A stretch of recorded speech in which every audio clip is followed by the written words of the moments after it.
It's an annual tradition for Russia's President Vladimir Putin taking questions from the public during a call-in program.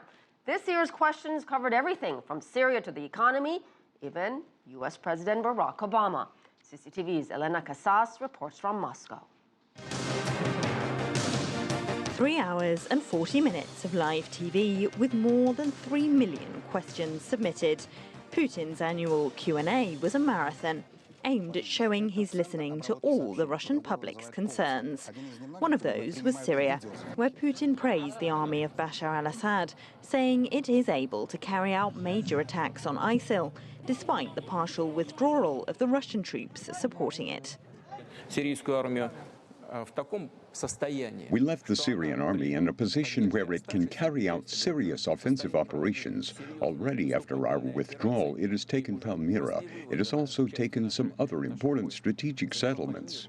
He also expressed support for the Syria peace talks underway in Geneva and said the country must hold early elections, but didn't say if Assad should be allowed to stand. The Russian president was also asked about Turkey, which supports the rebels in Syria. He said Turkey still isn't a safe country for Russian tourists to visit, but despite their strained relations, he said Turkey is still Russia's friend. On eastern Ukraine, Putin said he backed a proposal from President Poroshenko to increase the presence of OSCE monitors and arm them to enforce a ceasefire.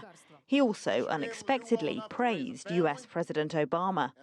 He called him a decent person, and that was a far cry of that ongoing war of words between Moscow and Washington, which we have seen in the recent months and years. But the questioners were mostly concerned with domestic issues, above all inflation that sent food prices soaring. Putin admitted the Russian economy isn't in good shape, but said the price rises are a short-term problem, and Russia has enough cash in its reserve funds to last for at least 4 years. Elena Casas, CCTV, Moscow.